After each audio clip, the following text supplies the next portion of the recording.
வாழ்க்கை அப்படிதான், உரி அடிக்கிற மாதிரி. கண்ணை கட்டி விடுறது மட்டும் இல்லை, சுற்றி விட்டுரும், அடிக்கவே முடியாது இலக்க. அவர் கையில் ஒரு ஆட்டுக்குட்டியை வச்சிருந்தார். அந்த ஆட்டுக்குட்டியினுடைய முகம் இருக்குல்ல, அதையே நான் பார்த்துருந்தேன். இயேசு கிறிஸ்து முகத்தை பார்க்கல. அந்த முகத்தை பார்த்த உடனே மனசுக்குள்ள ஒரு சின்ன ஜெலஸ் வந்தது. அது எவ்வளவு கொடுத்து வச்ச ஆட்டுக்குட்டி, இயேசுநாதர் மடியில் உட்கார்ந்துருக்கு. கிறிஸ்துவை படிப்பதன் மூலமாக எனக்கு ஆன்மீக உணர்வு வருவதற்கு வாய்ப்பில்லை. ஏனென்றால் நான் ஏற்கனவே ஒரு ஆன்மீக புரிதலில் ஒரு மதத்தை பின்பற்றி கொண்டு இருக்கிறேன். இன்னொரு மதத்தை நான் வாசிக்கின்ற பொழுது என் மதத்தை நான் வலுப்படுத்திக் கொள்வதற்காக நான் அதை வாசிக்கவில்லை. என் வாழ்க்கையை இன்னும் அழகாக்கிக் கொள்வதற்காக, இன்னும் அறத்தோடு வாழ்வதற்காக நான் அந்த மத கருத்துக்களை வாசிக்கிறேன். இப்போ புரியுதா? உண்மையும் நேர்மையும் உழைப்பும் இருப்பவனுக்கு தரப்படும், அவையெல்லாம் இல்லாதவனிடம் இருந்து இருப்பதும் எடுத்துக்கொள்ளப்படும் என்று சொல்கிறது பைபிள்.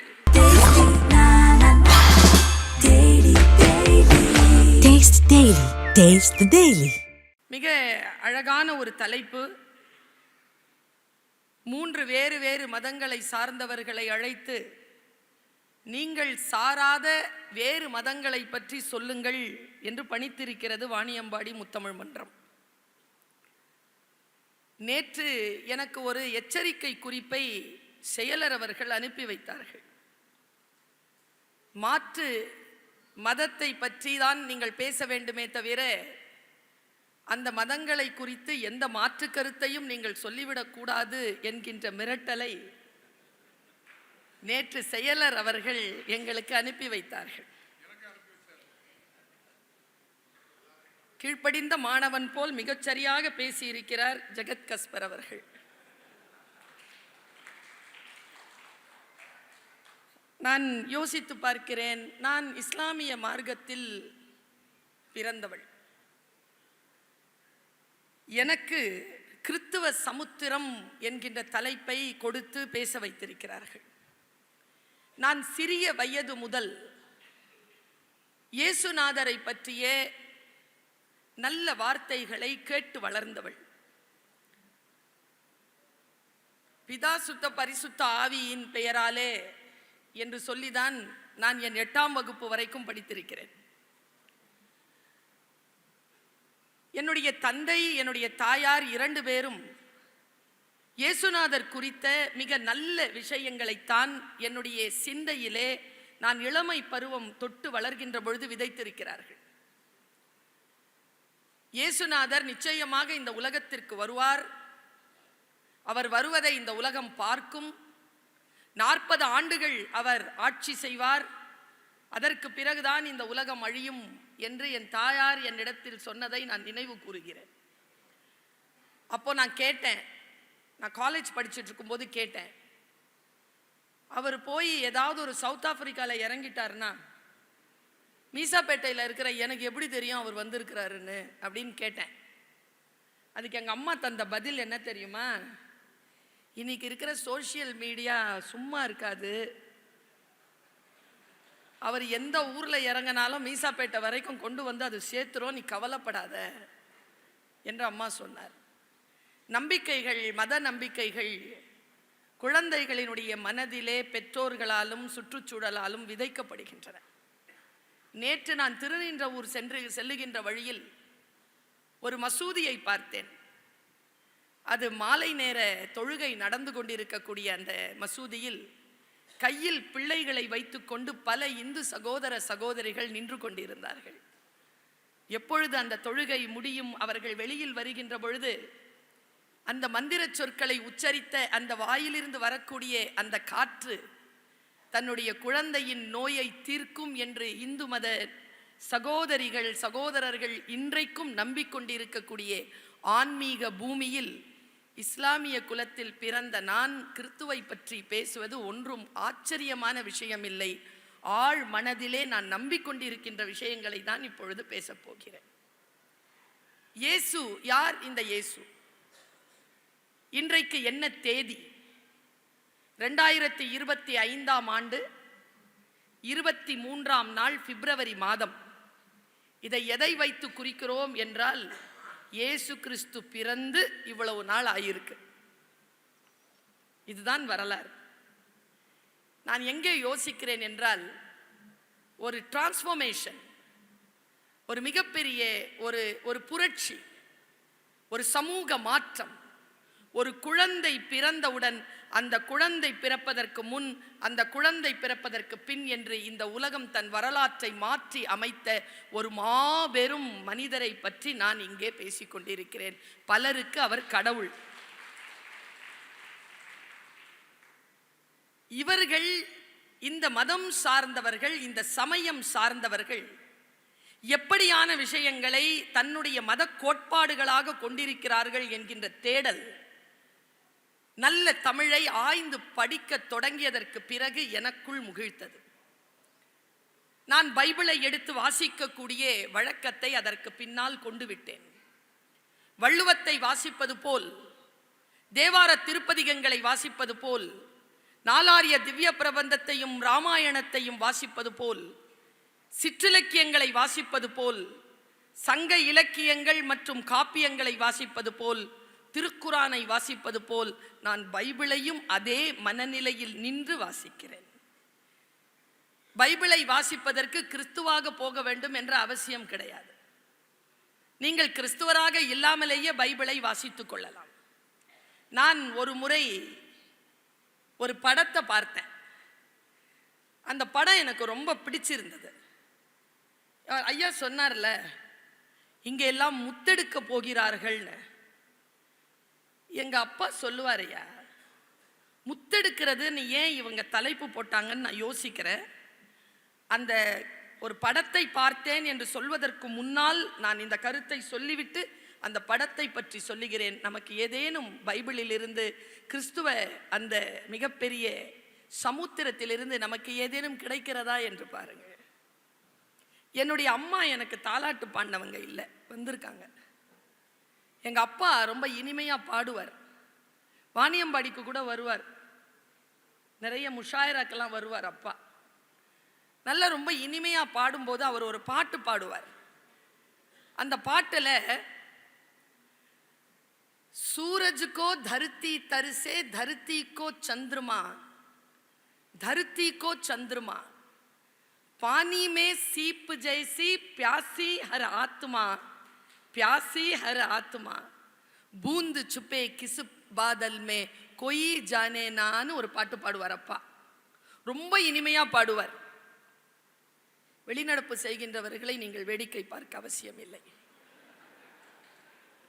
அவர்களுக்கு நேரம் ஆயிற்று என்று போகிறார்கள். நமக்கு நல்ல விஷயங்களை பேசவும் கேட்கவும் நேரம் இருக்கிறது, அதனால் தங்கி இருக்கிறோம். அப்பா பாடின அந்த பாட்டு என்னுடைய வாழ்க்கையில மிகப்பெரிய மாற்றத்தை எப்பொழுது கொண்டு வந்தது என்றால், சமீப காலத்தில் தான். அந்த பாட்டிற்கான அர்த்தம் மிக மிக ஆழமானது. பூமி சூரியனுக்கு தவிக்கிறது, சந்திரன் பூமிக்கு தவிக்கிறது. सूरज को धरती तरसे धरती को चंद्रमा, पानी में सीप जैसी प्यासी हर आत्मा. என்ன அர்த்தம்? தண்ணீர் கடல் ஆழத்தில் இருக்கக்கூடிய அந்த சிப்பி தாகத்தோடு தவித்து கிடக்கிறதாம்.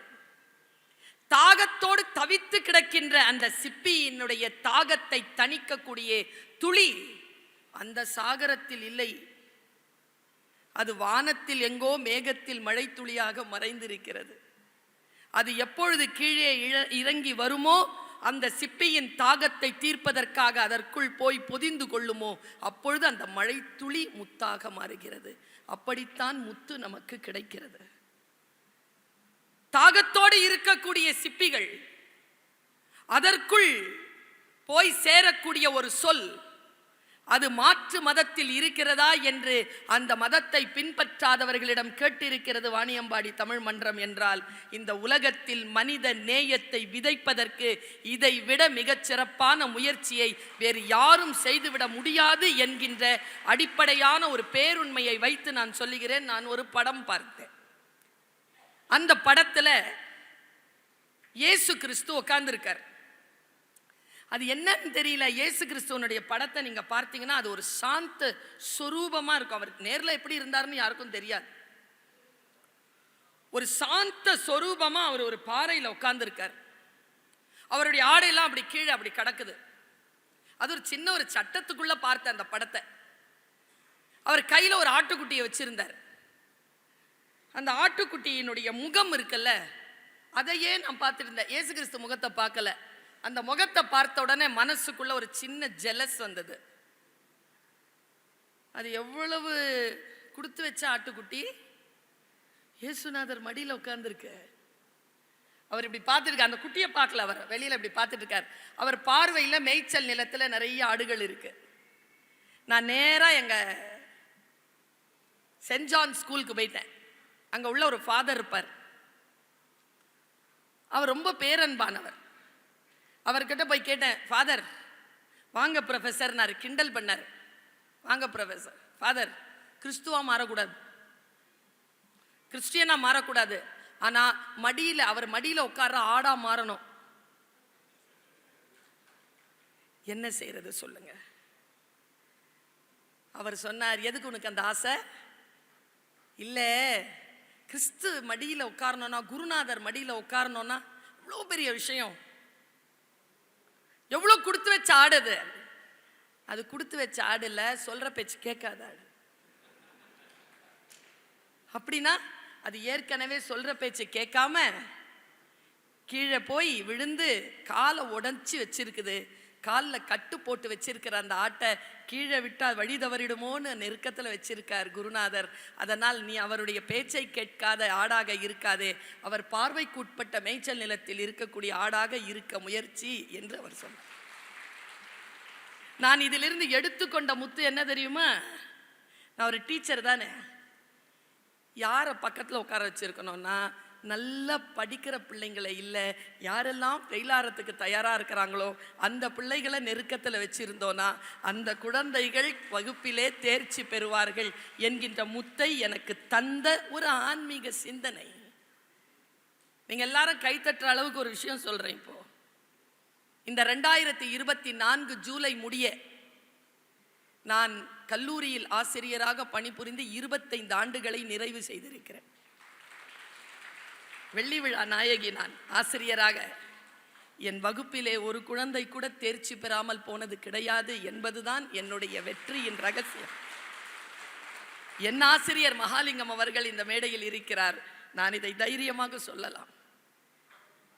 எதை வாசித்தாலும், எந்த மத கருத்துக்களாக இருந்தாலும் அது வாழ்வியலுக்கு பயன்படுகிறதா? கிறிஸ்துவை படிப்பதன் மூலமாக எனக்கு ஆன்மீக உணர்வு வருவதற்கு வாய்ப்பில்லை. ஏனென்றால் நான் ஏற்கனவே ஒரு ஆன்மீக புரிதலில் ஒரு மதத்தை பின்பற்றி கொண்டு இருக்கிறேன். இன்னொரு மதத்தை நான் வாசிக்கின்ற பொழுது என் மதத்தை நான் வலுப்படுத்திக் கொள்வதற்காக நான் அதை வாசிக்கவில்லை. என் வாழ்க்கையை இன்னும் அழகாக்கிக் கொள்வதற்காக, இன்னும் அறத்தோடு வாழ்வதற்காக நான் அந்த மத கருத்துக்களை வாசிக்கிறேன். அவர் சொன்னார் இல்லையா, உள்ளம் பெரும் கோவில், ஊன் உடம்பு ஆலயம், வள்ளல் பிரானார்க்கு வாய் கோபுர வாசல், தெள்ளத் தெளிந்தார்க்கு ஜீவனே சிவலிங்கம், கள்ள புலன் ஐந்தும் காளாம் மணி விளக்குன்னார்ல. பிரிச்சு படிச்சு பாருங்க, நிலம் நகர்ந்துரும். கோவில் என்பது உள்ளம், உடம்பு கோவில் கிடையாது. ஆலயம்னால கோவில் வேறு, ஆலயம் வேறு. நீங்க ஒவ்வொரு வார்த்தையும் பிரிச்சு படிச்சா தெரியும். ஒரு மண்ணை பிடிச்சு பிள்ளையார்னு ஒரு மரத்துக்கு கீழே வச்சுட்டா அது கோவில். மனசு அப்படி வைனா, ஆனா அப்படி இல்ல. உடம்பு ஆலயம், ஆகம விதிகளுக்கு உட்பட்டது. அது ஒரு கட்டடம். அந்த கட்டடத்திற்கு என்று ஒரு முறைமை உண்டு. அந்த முறைமையால் அந்த கட்டடம் மிகச் சிறப்பாக இருக்க வேண்டும் என்றால் வாய் தான் கோபுர வாசல். வாய் என்பது 9 வாய். 9 வாயையும் நீ சரியா வச்சுக்கிட்டனா அந்த கோபுரம் மிகச் சிறப்பாக இருக்கும். அந்த கோவில் ஒருபோதும் சாயாது, அந்த ஆலயம் ஒருபோதும் சாயாது என்று சொல்லுகிறான் திருமூலன். நான் இப்படித்தான் வார்த்தைகளை எடுக்கிறேன். அப்படி வார்த்தைகளை எடுக்கின்ற பொழுது நான் ரொம்ப தெளிவாகவே சொல்லுகிறேன், நான் வாசித்த நூல்களில் தேன் கூடாக எனக்கு அள்ளி அள்ளி நல்ல கருத்துக்களை தருகின்ற ஒரு நூல் பைபிள். அந்த பைபிளில் இருந்து நான் சில வார்த்தைகளை எடுக்கிறேன். அந்த வார்த்தைகள் எனக்கு முத்தாக மாறுகிறது. நான் தாகத்தோடு தவிக்கக்கூடிய சிப்பிதான். வானத்திலிருந்து இறங்கி வருகின்ற அந்த நீர்த்துளி எனக்குள் முத்துக்களை அள்ளித் தருகிறது. நான் ஒரு 2-3 கருத்துக்களை சொல்லுகிறேன். உங்களுக்கும் சில நேரங்களில் அந்த தகித்திருக்கக்கூடிய சிப்பிகளாக நீங்கள் இருந்தீர்களேயானார் உங்களுக்கும் இதோ முத்துக்கள் கிடைப்பதற்கு வாய்ப்பு உண்டு. எனக்கு முன்னால் பேசியவர் ஒரு வார்த்தை சொன்னார், தெய்வத்தால். எப்படிங்க அதை புரிஞ்சுக்கிறது? வள்ளுவம் சாதாரண விஷயம் இல்லை. வள்ளுவத்தை ஏன் படிக்கணும் தெரியுமா? படிக்க படிக்கத்தான் விவரம் புரியுதுங்க. யார் என்னன்னு புரியுது. கோவத்தில் பேசிட்டேன், மனசில் வச்சுக்காதீங்க. என் மனசில் ஒன்றும் இல்லை. யோ, மனசில் இருந்தால் தான் என் கோவத்தில் வெளியில் வரும். சும்மா வந்துருமா? நான் தெரியாம தான் கேட்குறேன், தெரிஞ்சு கேட்குற சொல்லு. நான் ஒன்று சொல்கிறேன், நீ தப்பாக நினச்சிக்க மாட்டியே. தப்பாக நினச்சிக்கிற மாதிரி ஏதோ ஒன்று சொல்ல போகிற, சொல்லு. இந்த தெளிவு எப்போ வரும்? இந்த மன தெளிவு எப்பொழுது வரும்? வாசித்தால் தானே வரும். தெய்வத்தால் ஆகாது எனினும் முயற்சி தன்மை வர்த்த கூலி தரும்ன்றதுக்கு நான் பைபிள்ல இருந்து ஒரு விஷயம் சொல்றேன். நான் எடுத்த ஒரு முத்து. நம்ம அனைவருக்கும், நான் இத மதம் கடந்து சொல்றேங்க, இது ஒரு ஆன்மீக அரங்கமாக இருப்பதனால் சொல்லுகிறேன். நீங்கள் எந்த மதத்தை பின்பற்றுகின்றவர்களாகவும் இருங்கள், உங்கள் எண்ணங்களில் தீவிரம் இருக்கட்டும். அந்த தீவிரத்தை பிரபஞ்சம் குறித்து கொள்ளும். அதற்கு ஏற்றது போல் அது வேலை செய்யும். எல்லாம் கடவுள் பார்த்துக் கொள்வார் என்றால் அந்த கடவுள் செய்யக்கூடிய வேலை இந்த ரகசியத்திற்குள் அடக்கம். தெய்வத்தால் ஆகாதெனினும் முயற்சி தன் மெய்வர்த்த கூலி தரும் என்பதற்கான அடிப்படையான விஷயத்தை சொல்ற. ஒரு பெண்ணுக்கு ரத்த போக்குங்க, நிக்கவே இல்லை. அந்த பொண்ணுக்கு ரத்தம் போய்கிட்டே இருக்கு. அந்த பொண்ணுகிட்ட கேட்கிறாங்க, அந்த பெண்ணினுடைய பெயர் பைபிளில் குறிப்பிடப்படவில்லை. அந்த பெண் கிட்ட கேட்கிறாங்க. அந்த பெண் வந்து எல்லாருக்கிட்டையும் மருத்துவம் யாருக்கும் மருத்துவம் தெரியல. அப்ப சொல்றாங்க, மசிஹா அப்படின்னு ஒருத்தர் வராரு. மசிஹானா யாருன்னா மரணத்திற்கான மருத்துவர். அதாவது எல்லாத்துக்கும் மருந்து இருக்கு. குரான்ல ஒரு மருந்து இருக்கு, மரணத்திற்கு மட்டும் அந்த மருந்து கிடையாது, மற்ற எல்லாத்துக்கும் மருந்து. கருஞ்சீரகம், கொளஞ்சி அப்படி சொல்லுவாங்க குரான்ல. அப்படி மரணத்திற்குமான மருத்துவர் இயேசு கிறிஸ்து. மரணத்தை நிறுத்தக்கூடிய ஆற்றல் அவருக்கு இறை தந்திருக்கிறது என்று எல்லோரும் நம்புகிறார்கள். அவர் இந்த ஊருக்கு வருவாரு. அப்ப அவரை பாரு, உன் ரத்தப்போக்கு நிற்கும். இங்க பாருங்க, இயேசு கிறிஸ்து வராரு. இந்த பொண்ணு போய் நிக்குது. ரொம்ப கூட்டம், பெரும் கூட்டத்துல இயேசு கிறிஸ்து போய்கிட்டு இருக்காரு. கூட்டம் நெருக்கடிச்சிட்டு இருக்கு. அது என்ன மாதிரி போல இருக்கு. அந்த பொண்ணு எப்படியாவது அந்த இலக்கை அடையணும்னு உள்ள நுழைஞ்சு போயிடுச்சு கிட்ட. ஆனா போனாலும் மக்கள் போக விடல.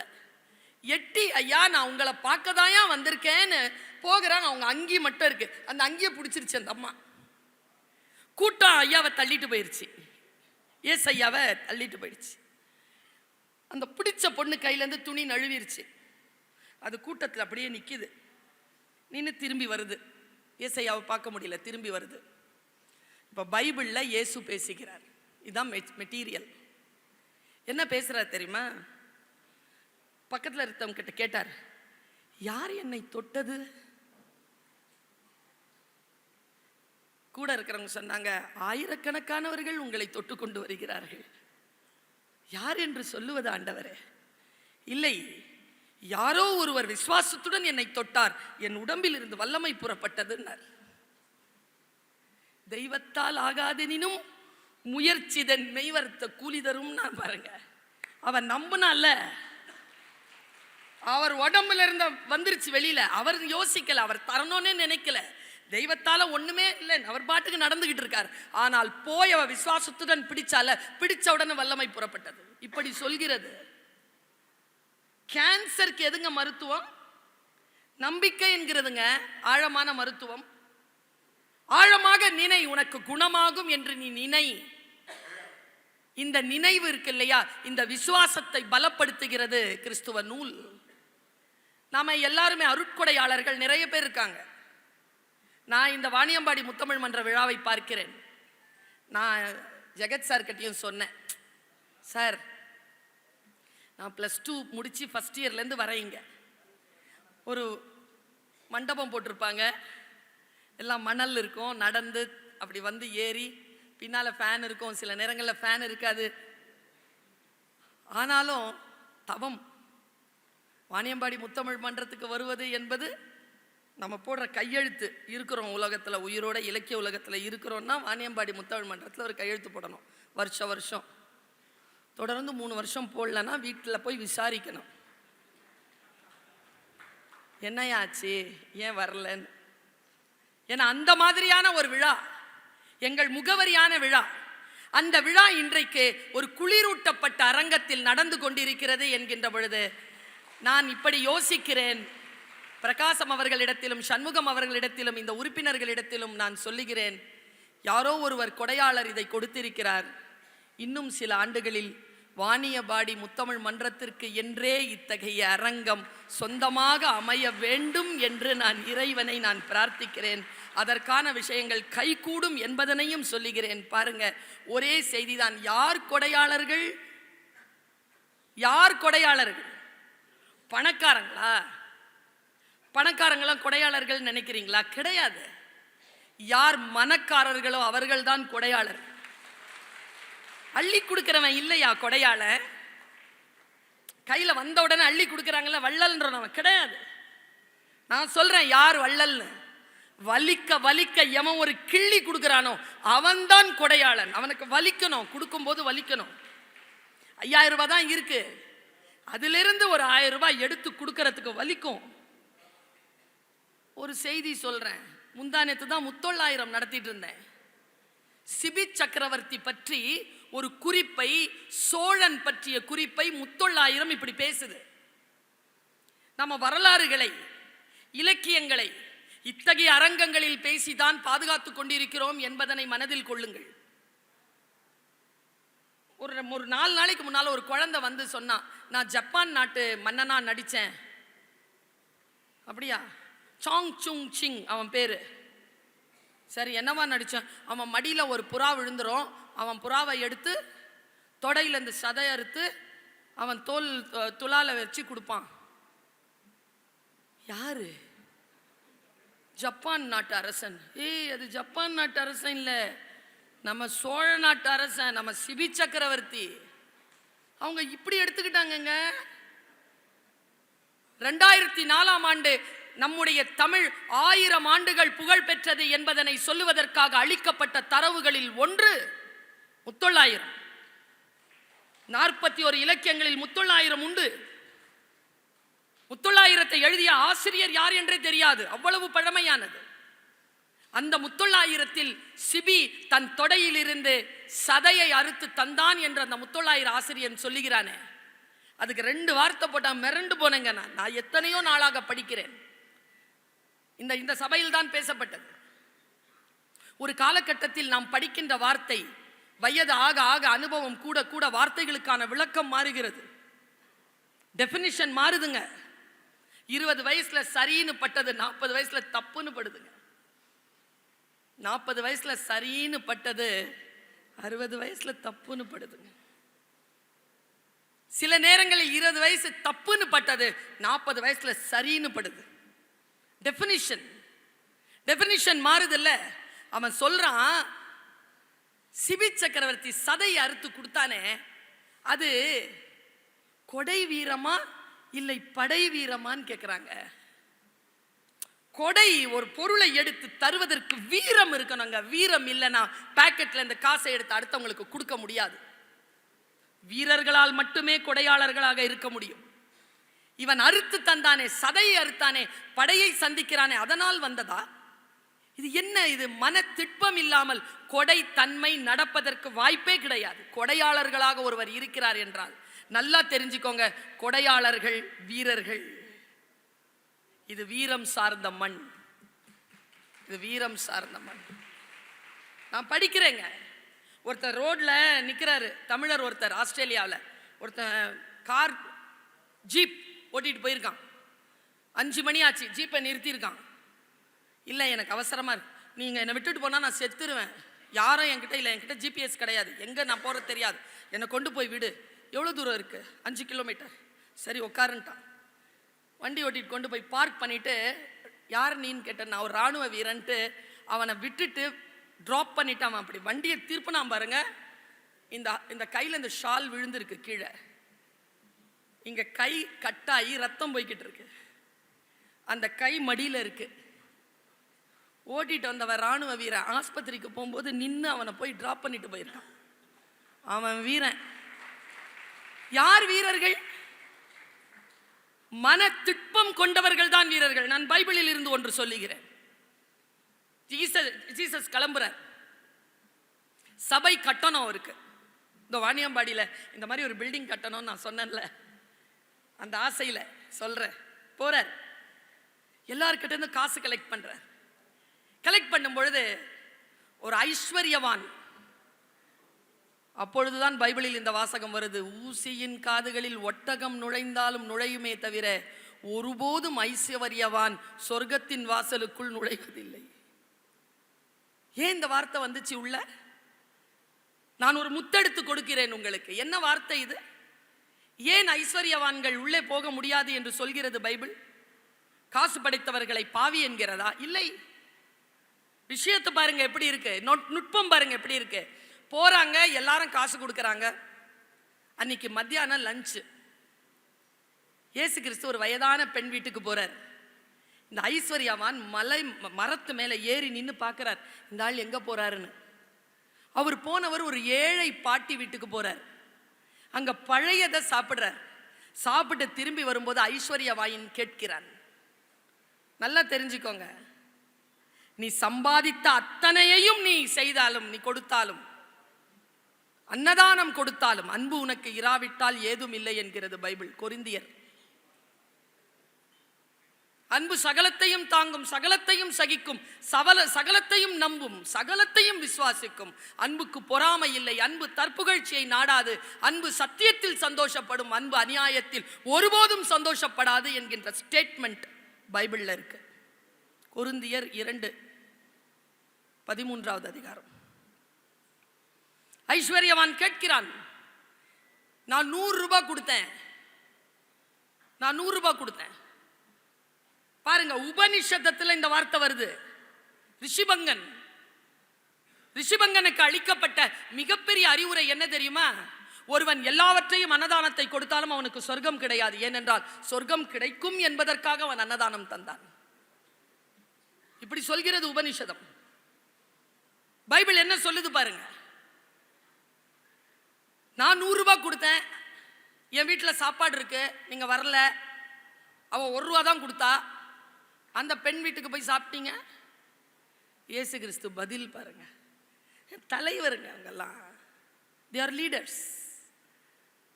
அந்த தலைவர் சொன்ன பதில் என்ன தெரியுமா? பல பேருக்கு அவர் இறை.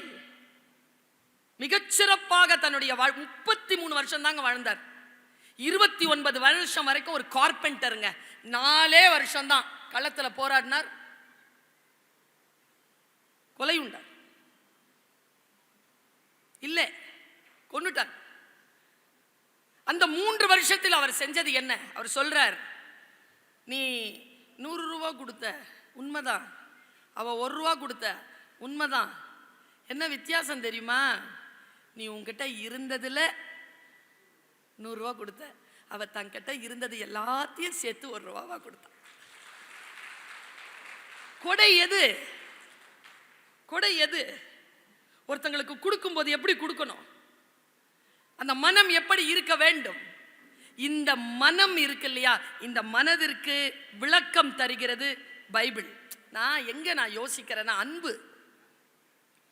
அன்புக்கு ஏதுங்க விளக்கம்?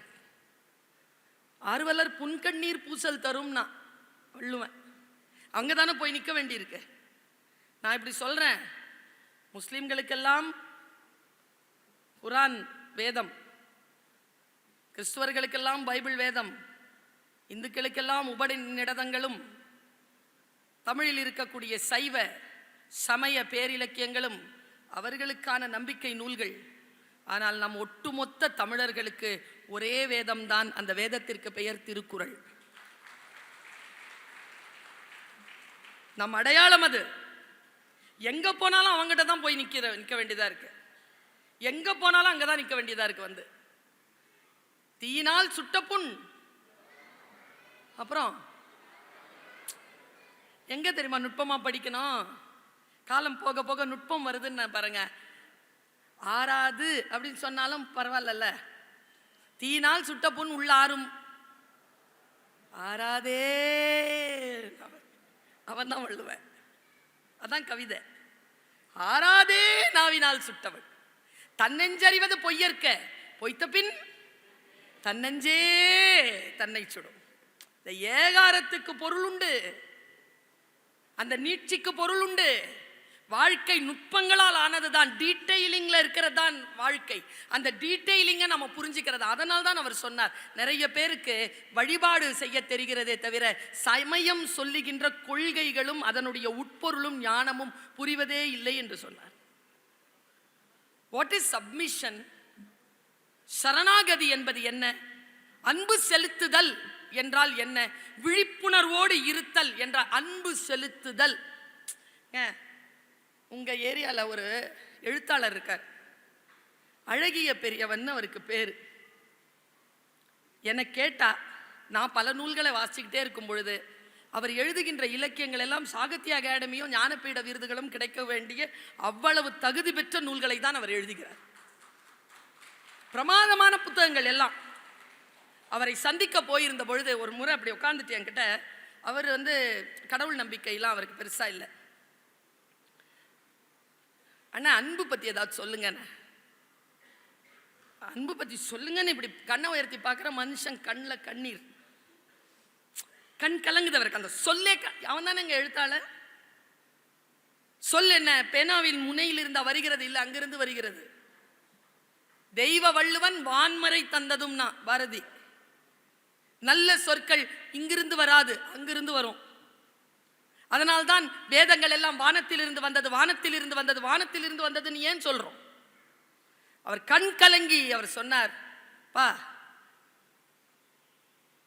ஒரு லெபனான் கவி, அவர் சொன்னது அப்படியே சொல்றேன். ஒரு லெபனான் கவி காட்சி ஒன்று பார்க்குறான். என்ன காட்சி தெரியுமா? இயேசு கிறிஸ்துவ சிலுவையில் விட்டுருக்காங்க, தொங்க விட்டுருக்காங்க.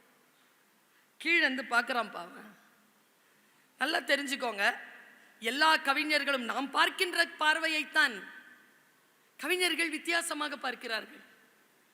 தூண்டில் மீன், எத்தனை பேர் பார்த்திருப்போம் தூண்டில்ல மீனை?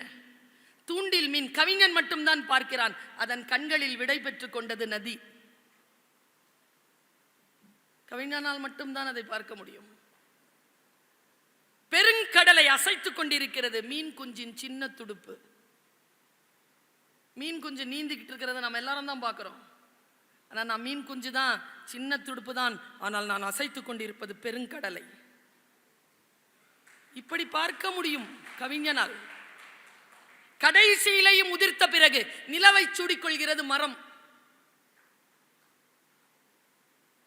பௌர்ணமி நைட்ல மொட்டை மரத்தை பாருங்க, அதன் தலையில் சூடிக்கொண்டிருக்கும் நிலவை. அது கவிஞர்களால் மட்டுமே தான் உலகத்தை வித்தியாசமாக பார்க்க முடியும். இயேசுவை சிலுவையில் தொங்க விட்டுருக்கான். ஒரு லெபனான் கவி இப்படி பார்க்குறான். இது அழகிய பெரியவன் எனக்கு சொன்னது. அவன் சொல்றான், அவன் 4 வார்த்தையில் எழுதினான். அவனை முள் கிரீடம் இப்படி போட்டிருக்காங்க இயேசு கிறிஸ்துக்கு. ரத்தம் வடியுது. அவன் எழுதுறான், என்ன கருணையான உலகம், முல்லை விதைத்தால் ரோஜா அல்லவா முளைக்கிறது. அன்புங்க. அவர் பாவமே செய்யலிங்க, எல்லா பாவமும் செய்யாதீங்கப்பான்னு சொன்னதனால தூக்கல் இடப்பட்டார். இதுதான் இயேசு கிறிஸ்துவின் வரலாறு. அவர் சொல்றாரு, கடைசியா வரைக்கும் சொல்றாரு, இறைவா இவர் என்ன செய்கிறார் என்பதனை தெரியாமல் செய்கிறார், இவரை மன்னியும்னு. வாழ்க்கையின் கடைசி துளி வரைக்கும் அன்போடு இருக்க முடியுமா? அப்படி அன்பாக இருந்தவரை பற்றி தானே நாம் பேசிக்கொண்டே இருக்கிறோம்.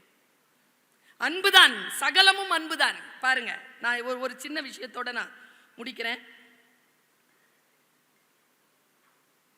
ஒரு 3-4 விஷயங்கள் நான் எப்பொழுதும் தொடர்ந்து சொல்லுவது, நம் வாழ்க்கைக்கு வெளிச்சம் ஏற்றுகின்ற விஷயங்களை எப்படி நாம் புரிந்து கொள்ள வேண்டும் என்பதற்காக.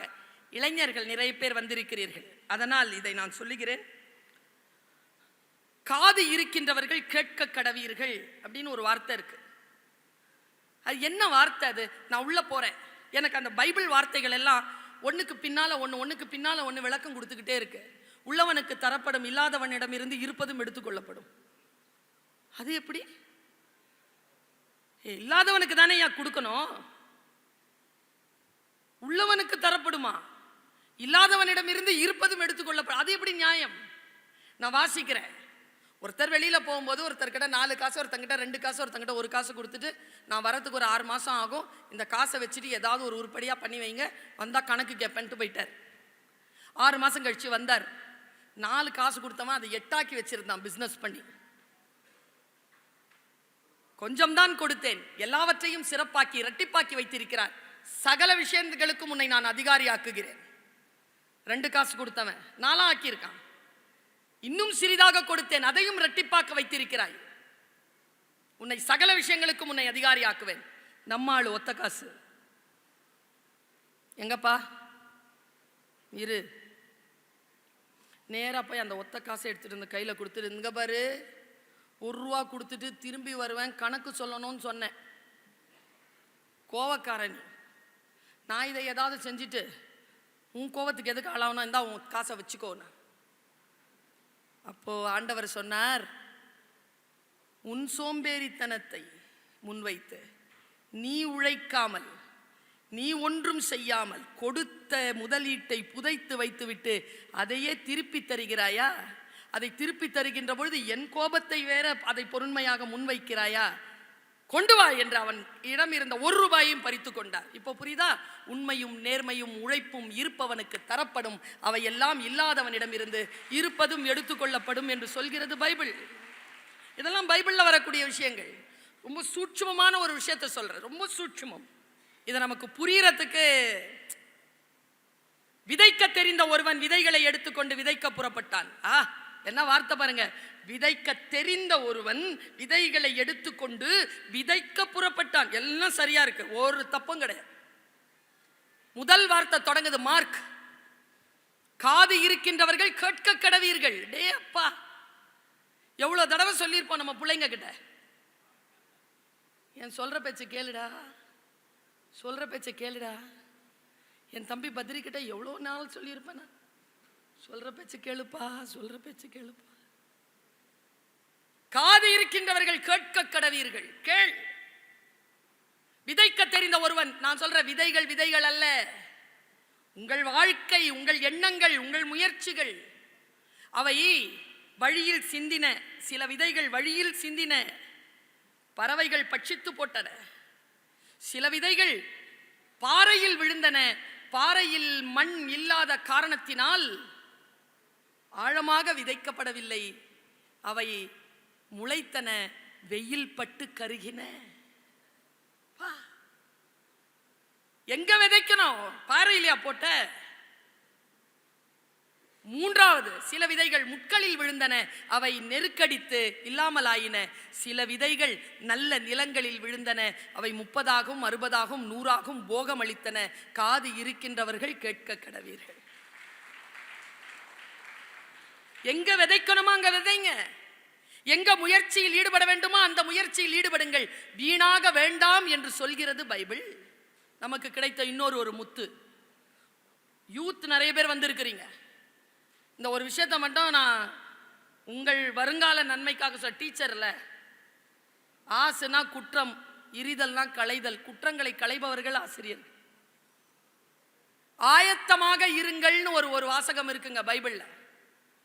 Be prepare yourself, be ready. எத்தனை பேர் be ready? நாளைக்கு எக்ஸாம் இருந்துச்சுன்னா இன்னைக்கு 7 மணிக்கு தான் புக்கே எடுக்கிறது. எல்லாம் தான் இருக்குதே, நோட்ஸ் படிச்சுக்கலாம் 12 மணி வரைக்கும் படிச்சு இன்னும் 4 மணிக்கு எழுந்திருச்சு படிச்சிடலாம். அலாரம் வச்சு எழுந்திருக்க முடியாது, 6 மணிக்கு முடியாம கடைசியா ரூமுக்கு வெளியில நின்னுக்கிட்டு படிச்சிருக்காங்க, பார்த்திருக்கீங்களா? அப்படி படிக்கிறதுல உருப்படியா படிக்காதது தான் கேள்வியாவே வரும்.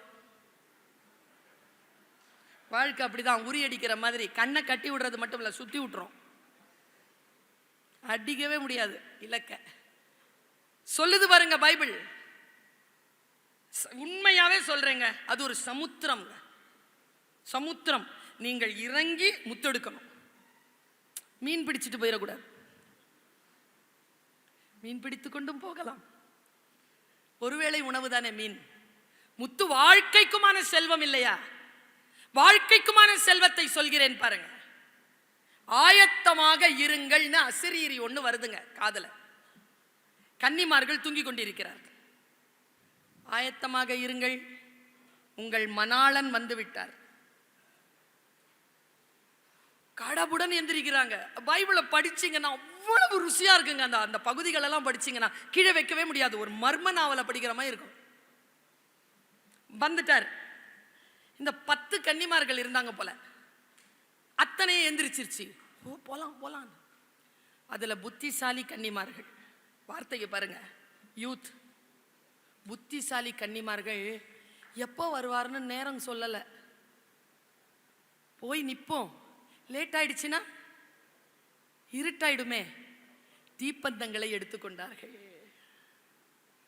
அதிலும் அதிபுத்திசாலியான கன்னிமார்கள் கூடுதலாக எண்ணெயையும் எடுத்துக்கொண்டார்கள். பாருங்க, ஃபர்ஸ்ட் ப்ரிப்பரேஷன், அப்புறம் ஆயத்தமாகிறது, கூடுதலா ஆயத்தமாகிறது. நாம எல்லாருமே கூடுதல் ஆயத்தமாகணும்.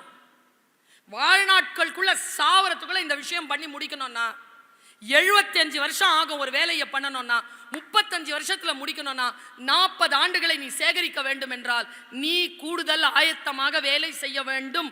இல்லை என்றால் உன்னால் அந்த இலக்கை அடைய முடியாது என்று சொல்கிறது பைபிள். சரியா எடுத்துக்கிட்டாங்களா? இங்கதான் இருக்குது மேட்டர். போகும்போது போனாங்களா, இந்த புத்தியற்ற கன்னிமார்கள்னே போடுது பைபிள் பேர. புத்தியற்ற கன்னிமார்கள் அவர்கள் தீப்பந்தங்களை எடுத்ததை பார்த்தவுடன் தானும் எடுத்துக்கொண்டார்கள். சிலது இருக்குது என் கிளாஸ்ல 98 வாங்கிட்டு அழும். சிலது இருக்குது 2 வாங்கிக்கிட்டு சிரிக்கும். அது 98 கிட்ட சொல்லும், அழாத, என்கிட்ட இருக்குது உன் 2 மார்க்குன்னு. என்னன்னு தேப்பீங்க இதுங்கள? தேத்து எப்படி எடுக்கிறது? நோட்ஸா அதுங்க எடுத்தா இதுங்க எடுத்துக்கும், அதுங்க பென்சில் எடுத்தா இதுங்க எடுத்துக்கும். இதுங்களுக்குன்னு புத்தி கிடையாது. புத்தியற்ற கன்னிமார்கள், புத்திசாலி கன்னிமார்கள் தன் கையில் தீபங்களை ஏற்றுக்கொண்டவுடன் இவர்களும் தீப்பந்தங்களை எடுத்துக்கொண்டு வந்தார்கள். இதுங்களுக்கு தெரியல, அதுங்க கூடுதலா எடுத்துக்கினது. வந்து காத்திருக்கிறார்கள். நேரம் போகிறது, மணாளன் வரவில்லை. இவர்கள் தீப்பந்தத்தை எரிய வைத்துக் கொண்டார்கள். புத்தியற்ற கன்னிமார்களும் தீப்பந்தத்தை எரிய வைத்துக் கொண்டார்கள். மர்ம நாவலை படிக்கிற மாதிரியே இருக்கு. நேரம் போய்கொண்டே இருக்கிறது. தீபங்கள் அணையத் தொடங்கின. புத்திசாலி கன்னிமார்கள் தன்னிடத்தில் ஆயத்தமாக வைத்திருந்த எண்ணெயை ஊற்றி அந்த தீப்பந்தத்தை எரிய வைத்துக் கொண்டார்கள். புத்தியற்ற கன்னிமார்கள் புத்திசாலி கன்னிமார்களிடத்தில் கேட்டார்கள், எங்களுக்கும் கொஞ்சம் எண்ணெய் கொடுங்களேன். இது எக்ஸாமினேஷன்ல நான் எழுதுறேன், உன் பேப்பரை குடுன்னு சொல்ற மாதிரி. அவங்க சொன்னாங்க, எங்களிடத்தில் இல்லை, நீங்கள் எண்ணெய் விற்பனர்களிடம் போய் வாங்கிக் கொள்ளுங்கள். சரின்னு அவங்க எண்ணெய் விற்பனர்கள் கிட்ட போறாங்களா, வாங்கினாங்களா, பத்த வச்சாங்களா, திரும்பி வந்தாங்களா? அந்த நேரத்தில் மணாளன் வந்து போய்விட்டார். சொல்லுதுங்க பைபிள். போனவர் போய் கோயில்ல கன்னிமார்களோட கதவடைத்துக் கொண்டார். இப்ப புத்தியற்ற கன்னிமார்கள் வெளிச்சமான தீபத்தோடு கன்னிமார்களையும் காணாமல் மணாளன் வந்துவிட்டு போன தடத்தை பார்த்து உடனே கோவிலுக்கு ஓடுகிறார்கள். அன்பான தேன்கூடு தானே பைபிள். ஓடி போன கன்னிமார்களுக்கு என்ன பதில் சொல்கிறது பாருங்க. கதவு மூடி இருக்கிறது, கதவு தட்டுகிறார். உள்ளிருந்த ஆண்டவர் குரல் கேட்கிறது, யார்? நாங்கள் உங்களுக்காக காத்திருந்த கன்னிமார்கள், உங்களை நான் பார்க்க இல்லையே.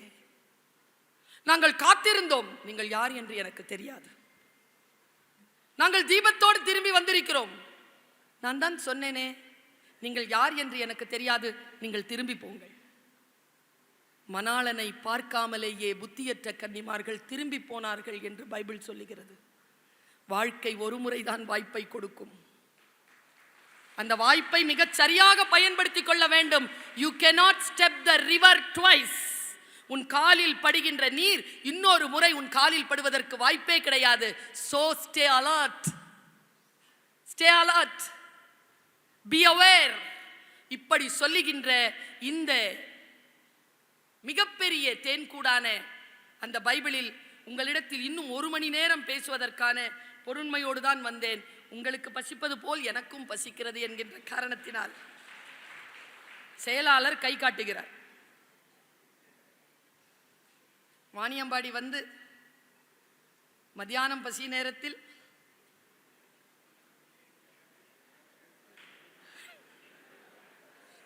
சரி ஒரு 2 விஷயத்தை சொல்லிடுறேன். எனக்கு பெண்ணா எனக்கு ரொம்ப பிடிக்குங்க இயேசுவை. தாய் ஒரு பொண்ணை எல்லாரும் கல்லெடுத்து அடிக்கும் போது, கல்லெடுத்து அடிச்சு சாவடிக்கிறது, விபச்சாரம் பண்ணா அது தண்டனை தான், அது சரியான தண்டனை தான் வச்சுக்கோங்களேன். ஆனா குற்றம் செய்த 2 பேருக்கும் தானே அந்த தண்டனை கொடுக்கணும். ஒருத்திக்கு மட்டும், பெண்ணுக்கு மட்டும் தண்டனைனா? அவர் உட்கார்ந்து இருக்காருங்க மணல் மேடுல, பள்ளத்துல அந்த பெண்ணை போய் நிறுத்திட்டாங்க, கல்ல எடுத்து அடிச்சு சாவடிக்கணும்ட்டு. ஐயா எழுதினாருங்க, உங்களில் யார் தவறு செய்யவில்லையோ அவர்கள் முதல் கண்ணை இடுங்கள். He's a reformer. He's a real leader. எனக்காகவும் உங்களுக்காகவும் சிந்தித்தவர். கோயில்கள நிறைய கடை வச்சிருக்காங்க, பாவ மன்னிப்புக்காக காசு கேட்கறாங்க. உள்ள நுழைஞ்சி அந்த கோயில்ல இருக்கக்கூடிய கடையெல்லாம் அடிச்சு உடைக்கிறாருங்க. எதற்காக கொல்லப்பட்டார் நினைக்கிறீங்க? அதிகாரத்திற்கு எதிராக எழுப்பப்பட்ட குரல், சமூக நீதி காக்க வேண்டும், கடவுள் பெயரால் யாரும் கொள்ளையடிக்க கூடாது என்கின்ற முதல் குரலை எழுப்பியதனால் கொலை செய்யப்பட்ட ஒரு ஆன்மீகவாதி தான் இயேசு கிறிஸ்து. அவர் உயிர் தெழுந்தார் என்பது மத நம்பிக்கை. நாம் அவருடைய வாழ்க்கை மூலமாக பெற்றுக்கொள்வது என்ன? நான் பைபிளை எதுக்கு தெரியுமா சொல்றேன்? வயதானவர்களுக்கு வழிகாட்டுவதற்காக அல்ல. யூத் இருக்கிறாங்கல்ல இளைஞர்கள், அவர்களுக்கான வாழ்க்கைக்கு வழிகாட்ட வேண்டும் என்பதற்காக. யார் என்ன சொன்னாலும் ஒரு புறம் இருக்கட்டும், என் வாழ்க்கைக்கு வழிகாட்டக்கூடிய சொல் உன்னிடத்தில் இருக்கிறதா? நான் ஒரு வார்த்தை சொன்னேன் ஒரு இடத்துல, பாம்பு கடிச்சிருச்சா, டோன்ட் சேஸ் த ஸ்னேக். பாம்பு கிட்ட போகாதீங்க. ஏன் என்னை கொன்றாய் பாம்பே, என்னை ஏன் குத்தினாய், நான் உன் பக்கம் வந்தேனா, நீ ஏன் வந்து? பாம்பு கிட்ட இருந்து ஒருபோதும் நியாயம் கிடைக்காது. நான் பாம்பு என்று சொன்னது பாம்பை அல்ல. நம் உறவுகள், நம் நண்பர்கள், நாம் வேலை செய்யக்கூடிய இடத்தில் உடன் இருப்பவர்கள், எனக்கெல்லாம் நிறைய நடந்திருக்குங்க. பா இப்படி போவேங்க நல்லா. நான் கிளாஸ்க்கும் இப்படி தான் போவேன். உள்ள நுழைஞ்ச உடனே, அவங்க ரிட்டையர்ட் ஆயிட்டாங்க, அந்த டீச்சர் என்னை பார்த்த உடனே, நான் பருவேன் டல்லா இருக்கிறேன்னு பாங்க. ஃபுல் டே என்னென்னமோ ஞாபகம் வந்துருங்க. ஒன்றும் இல்லை, பாம்பு கடிச்சிருச்சா, டோன்ட் சேஸ் த ஸ்னேக். அது என்ன நீயா படம் பாம்பா? உடனே மறுபடியும் கொத்தன இடத்துல இந்த விஷத்தை உருவுறதுக்கு. ட்ரீட் த வெனம். கொத்தப்பட்டோம்ல, விஷத்தை பத்தி கவலைப்பட்டு மருந்து முறிவை தேடிட்டு போங்களே தவிர கடிப்பட்ட பாம்புக்கு பின்னால போகவே போகாதீங்க. இது நமக்கு பல நேரங்களில் புரியறதே இல்லை, போய் தான் சீரழிஞ்சு போறோம். பாருங்க, எனக்கு யூத்துக்கு ஒரு விஷயம் சொல்லணும். இறைவன் பூமியில் குப்பைகளை எறிவதே இல்லை. எல்லோருக்கும் ஒரு டேலண்ட் இருக்கு. ஒருத்தங்க என்கிட்ட கேட்டாங்க, மேடம் இந்த பொண்ணை ஆசீர்வாதம் பண்ணுங்க, உங்களை மாதிரி பேசணும்னு. என்ன மாதிரி ஏன் பேசணும்? நான் தான் என்ன மாதிரி பேசிட்டு இருக்கிறேன்ல, அவ மாதிரி பேசட்டும். வா, களம் இருக்கிறது, காத்திருக்கிறது. நீதான் வேறு துறையை தேர்ந்தெடுத்துக் கொள்கிறாய். இந்த துறையில் இருக்க வேண்டும் என்றால் ஒரு டெடிகேஷன் இருக்கணும். இந்த துறையற்று வேற எந்த துறையிலும் உன்னுடைய ஆர்வம் இல்லாமல் இதே துறையில் நீ இருந்தால் நீதான் ராஜா. 20 வருஷம், மேக்சிமம் 25 இயர்ஸ். கோல் ஓச்சலாம், கையில் செங்கோல் எடுக்கலாம். இந்த துறை மட்டுமல்ல, எந்த துறைக்கும் இதுதான் ஸ்ட்ராட்டஜி. ஆனால் நமக்கு ஒரு துறையின் மீதும் நம்மிடத்தில் இருக்கக்கூடிய ஒரு ஆற்றலின் மீதும் முதலில் மரியாதை இருக்கிறதா? நான் பைபிளை வச்சுட்டு சொல்ற ஒரு விஷயத்த, முக்கியமா இந்த யூத் இருக்கிறீங்கல்ல, அவங்க எல்லாம் காதை நல்லா கேட்டுக்கோ. இயற்கை முடிவு செய்கிறது, இறைவன் முடிவு செய்கிறான். இந்த இனத்தை காப்பதற்காக ஒருவன் பிறக்க வேண்டும் என்று ஒரு தாயையும் தந்தையையும் தேர்ந்தெடுக்கிறான். அந்த 2 பேரையும் திருமணம் செய்து அவர்கள் சேர அங்கே ஒரு கரு உருவாகிறது. அந்த கரு வயிற்றிலே, நான் சொல்வது பைபிள், அந்த கரு தாயின் வயிற்றில் உருவானவுடன் அசிரீரி ஒலிக்கிறது அந்த தாயின் காதுகளில். இந்த குழந்தை இனத்தை காப்பதற்காக நான் தந்திருக்கக்கூடிய காவல். இந்த குழந்தை உன் வயிற்றில் இருக்கின்ற வரைக்கும் நீ மது அருந்தக்கூடாது, திராட்சை ரசம் அருந்தக்கூடாது. இந்த குழந்தை வெளியில் வந்ததற்கு பிறகு அந்த குழந்தையின் தலைமுடியை நீ வெட்டக்கூடாது. இது ஆணை. அவங்க ஏற்றுக்கொண்டார்கள். குடிக்கவே இல்லை, மதுரசம் குடிக்கல. குழந்தை பிறக்கும் போது குழந்தைக்கு இவ்வளோ முடி. குழந்தை வளருது. 17 வயசு ஆகும் பொழுது குழந்தை 6 அடிக்கு வளருது. சிங்கம் இருக்குல்ல, சிங்கம், அதை ஒரு சின்ன எலும்பு வச்சுக்கிட்டு அடிக்கிறான். அந்த அளவுக்கு பராக்கிரமசாலி. அந்த இனத்திற்கு எதிராக யார் வந்தாலும் அடித்து துவம்சம் செய்கிறான். அவன் பெயர் சிம்சோன். சிம்சோன் வரலாறு எடுத்து படிச்சு பாருங்க. இன்றைக்கு யூத் படிக்க வேண்டிய ஒரு வரலாறு அது. மதங்களை கடந்து படிச்சு பாருங்க. நம் முன்னோன் தானே இந்த நாட்டில் தானே, இந்த தேசத்தில் தானே வாழ்ந்தான், இந்த பூமியில் தானே வாழ்ந்தான். இந்த தேசத்தில் வாழல, இந்த பூமியில் தானே வாழ்ந்தான். பாருங்க, அவனை பார்த்து எல்லாரும் பயப்படுறாங்க. பகையாளர் யாரும் அந்த சமூகத்திற்குள்ள வரல. என்ன செய்யறதுன்னு தெரியாம அந்த சமூகம் என்ன செய்து, அந்த தலைவனை, அந்த மனிதனை அழிப்பதற்கு திட்டம் போடுது. சிம்சோனை அசைக்க முடியல. ஏனென்றால் இறையொருள் பெற்றவன். फानूस बनकर जिसकी हिफाजत हवा करे वो शम्मा क्या बुझे जिसे रोशन खुदा करे. கை தட்டினவங்களுக்கெல்லாம் உருது தெரியும். தீபத்தை காப்பாற்றுவதற்காக காற்றே சிம்மனியாக வருகின்ற பொழுது அந்த தீபத்தை யாரால் அழித்து விட முடியும்? அதற்கு தான் இறையருள் இருக்கிறது. இறையருளோடு வளர்கிறான் சிம்சோன். பாருங்க, இரும்புக்கு அழிவு கிடையாதுங்க, அதுல துரு ஏறினாதாங்க அழிவு. எவ்வளவு பெரிய அலை வந்தாலும் படகு முழுகாதுங்க, அதுக்குள்ள ஒரு ஓட்டை வந்துச்சுன்னா முழுகிடும். நம்மை நாமே சரி செய்து கொள்வதற்காக சொல்லுகிறேன் சிம்சோன் கதை. இந்த சிம்சோன் என்ன பண்றான்? ஒன்னும் இல்ல, யூத் லவ் வந்துருது அவனுக்கு. சரியா? லவ், LOVE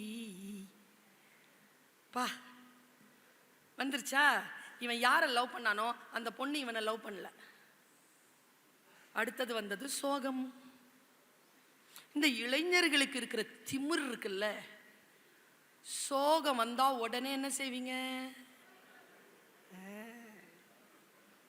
துக்கத்தின் உச்சத்துல போயிட்டான் அவன். உச்சத்துல போய் சோகமா இருக்கிறானா, அவனையும் பார்த்து எதிர்க்கிறது இல்லை, அப்படியே சுத்துறான். அப்படி சுத்தும் போது ஏன் என்னாச்சு? பழைய ஞாபகமா? இந்த பெரியவங்களுக்கே இந்த பிரச்சனைனா நான் சொல்லிட்டு இருக்கிறது சின்ன பிள்ளைங்களுக்கு. ஆமாங்க, ஒருத்தர்கிட்ட நான் கேட்டேன், 60 வயசு ஆயிடுச்சு, இப்படி இருக்கிறீங்களே அப்படின்னு கேட்டோம். இந்த வயதில் எப்படி நடந்து கொள்வது என்று எனக்கு தெரியவில்லை. ஏனென்றால் இந்த வயதில் இதற்கு முன் நான் இருந்ததில்லை, எல்லாம் புதுசு. இந்த பையன் என்ன பண்ணா, சோகத்துல உச்சத்துல இருந்தானா, எல்லா கொஞ்சம் கொஞ்சமா அவனுடைய ஆற்றல் மீது அவனுக்கு பெரிய ஆர்வம் இல்லை. ஆர்வம் இல்லாத காரணத்தால் அப்படியே சுத்துறான். அப்போதான் அவனுக்கு ஒரு பொண்ணு கிடைக்கிறா. அந்த பொண்ணு, she is not a lover, she is not a wife, she is not a friend, she is not a girlfriend, her name is Bestie. இப்போ இருக்குது சார், நாம எல்லாம் வந்து ஜெனரேஷன் எக்ஸ், சரியா? அதுக்கு முன்னால பூமர்ஸ், அதுக்கப்புறமா ஜெனரேஷன் எக்ஸ், அதுக்கப்புறமா ஜெனரேஷன் மில்லேனியன்ஸ், அப்புறமா ஜெனரேஷன் Z, எல்லாரும் சொல்றது ஜி ஜெனரேஷன். இப்போ வந்துருச்சு 2010 பிறந்ததெல்லாம் ஜெனரேஷன் ஆல்ஃபா. இப்போ 1.5 மாசத்துக்கு முன்னால பிறந்ததெல்லாம் ஜெனரேஷன் பீட்டா. பயந்து இருக்க வேண்டியதா இருக்குது. முதல்லலாம் நாமெல்லாம் ஃபைனல் இயர் நம்மகிட்ட பேசாதான்னு இயங்குவோம்ல, இன்னைக்கு ஃபைனல் இயர்லாம் இயங்குது ஃபர்ஸ்ட் இயர் நம்மகிட்ட பேசாதான்னு. மாறி போச்சு சூழல். இவன் சுத்ரானா, இவனுக்கு ஒரு பெஸ்டி வரா, அவ பேர் தெலீலாள். வரா, சாம ஜாலியான பொண்ணு. குடிக்கிறது, ஃபீஸ்ட் பண்றது, பின்னால சுத்துறது, ஊரெல்லாம் போறது, இதுதான் வேலையே. சிம்சோன் வேற நல்ல இளைஞனா இருக்கிறானா, சுத்தி கும்மாளம். இதை பார்க்குறாங்க பகைவர்கள். பாருங்க, இறைவன் அளித்த தாளந்தை கணக்கில் கொள்ளாமல் மனித மனம் தந்த பலவீனத்தால் இறைவன் கொடுத்த ஆற்றலை, ஆசீர்வாதத்தை மறந்தான் சிம்சோன். தெலீலாளோடு பழகிறான். தெலீலாள் ஒரு ஜாலி பொண்ணு. அவளை பகைவர்கள் விலை பேசிட்டாங்க. 100 காசு, வெள்ளி காசு. 100 காசு கொடுக்கிற, இந்த காசு வாங்கிக்கிட்டு அவன் உடம்புல உயிர் எங்க இருக்குன்னு சொல்லு. தெலீலாள் வரா. இதான் பைபிள் சொல்றது. நான் வாசிக்கிற மாதிரி வாசிக்கணும் பைபிள. தெலீலாள் சொல்றா, ஏய் சிம்ஸ், உன் உயிர் எங்க இருக்குது? அவன் சிரிக்கிறான். உனக்கு எதுக்கு சொல்ல? வேலையை பாரு போ. ஏய் சொல்லு, நீ எப்படி அடிச்சா நீ சாவ? இந்த ஃப்ரெண்ட்ஸ்லாம் அப்படி தான் பேசிக்கணும் சார். நான் டீச்சர் சார். 17 வயசுலேருந்து 19 வயசு பிள்ளைகளுக்கு அதுங்க பேசுகிறத பார்த்தா பயமாக இருக்குதுங்க சார். பஸ் ஸ்டாண்டில் நிற்கிற ஒரு பொண்ணு பேசுது சார், இன்னொரு பொண்ணுங்கிட்ட. யார் அது சொன்னது சொல்லு, சொருவிடலாம். எவ்வளவு வயசு? First year. வார்த்தைகள், ஜாலி, வேகம். பார்த்துருக்கிறீங்களா? 17 வயசு 18 வயசு குழந்தைகள் அஞ்சலின்னு போட்டு அந்த போர்டிங்கை பார்க்கும் போதெல்லாம் என் வயிறு எரியும். பைக்ல வேகமா போய் இறந்துட்டாங்க, இது பண்ணி செத்துட்டாங்க, அது பண்ணி சாகிறதுக்காக இறைவன் தருகிறான் வாழ்க்கை. பைபிள் சொல்லுது பாருங்க, சிம்சோன் கதையில் சொல்கிறது. என்ன பண்ணான் தெரியுமா? அடுத்த நாளும் கேட்கிறான், சொல்லு, இல்லைன்னா உனக்கு வரோம், உன்னோட நான் பேச மாட்டேன், உன் கூட எங்கேயும் வரமாட்டேன், என் உடம்புல கயிறுல கட்டினா நான் செத்துருவேன், போய் சொல்றான். அன்னைக்கு நைட்டே கட்டுறாங்க, அவனை அறுத்துக்கிட்டு வந்துடுறான். அவ கேட்குறான், உன் கயிறுல கட்டினா செத்துருவேன்னு சொன்ன, சாதாரண கயிறுல கட்டினா சாவ மாட்டேன், அக்னி கம்பியில கட்டினா செத்துருவேன். அடுத்த நாள் அக்கினியை வைத்துக்கொண்டு கம்பி கட்டுகிறார். அறுத்துட்டு வந்துட்டான். அடுத்த நாள் அவளை பார்க்குறான். அவன் கீழே விழுந்து பொருள்றாங்க. பைபிள் படிச்சு பாருங்க, பொருள்ற. சொல்ல மாட்டியா? உன் உயிர் எங்க இருக்குன்னு சொல்ல மாட்டியா? என்னை விட உன் உயிர் பெருசா போச்சா உனக்கு? நீ சொல்வியா மாட்டியா? சொல்லுன்னு ஓன்னு அழுறாளா. அவள் அழுத உடனே இவன் மனசெல்லாம் கரைஞ்சி போய் அவளை அப்படியே எடுத்து மடியில போட்டுக்கிறான். அழாத அழாத, நான் துக்கமா இருக்கும்போது என்னை சமாளிச்சது, துக்கமா இருக்கும்போது அவனிடத்தில் கேட்க வேண்டியது தானே, இவளிடத்தை ஏன் கேட்ட? அவ கேட்டா, சொல்லு. சரி சொல்றேன், இரு, சொல்லு. இந்த தலைமுடி இருக்குல்ல, இதுல தான் இருக்கு. டக்குன்னு எந்திரிச்சாங்க. எந்திரிச்சு அப்படியே சிம்சோனை தன் மடியில் படுக்க வைத்துக் கொள்கிறாள். அப்படி தலையை கோதுரா. அந்த தலை கோதுர சொகத்துல பாவி பைய தூங்கிட்டார். அவ பைபிள் சொல்லுகிறது, அந்த முடியை அவள் 7ஆக பிரித்தாள். ஏன்னா வெட்ட முடியாது, அவ்வளவு முடி. 7ஆக பிரித்தாள். காலையில் அவன் எழுந்த பொழுது அவன் தலை முழுக்க மழிக்கப்பட்டிருந்தது. ஒரு கோழி குஞ்சை போல் உணர்ந்தான். தன் உடலில் எல்லா ஆற்றலும் போயிருக்க, பக்கத்தில் தெலீலாலும் இல்லாமல் இருக்க, அவன் அப்படியே கதறி பதறி உட்கார்ந்திருக்கின்ற பொழுது பகைவர்கள் வந்து அவனை கைது செய்கிறார்கள். அவனை கொண்டு போய் சிறையில் அடைக்கிறார்கள். சிறையில் அவனை தூண்களில் கட்ட வைத்து அடித்து அடித்து அடித்து அவன் 2 கண்களையும் பிடுங்கி கொண்டார். கண்ணு போயிடுச்சுங்க அவனுக்கு.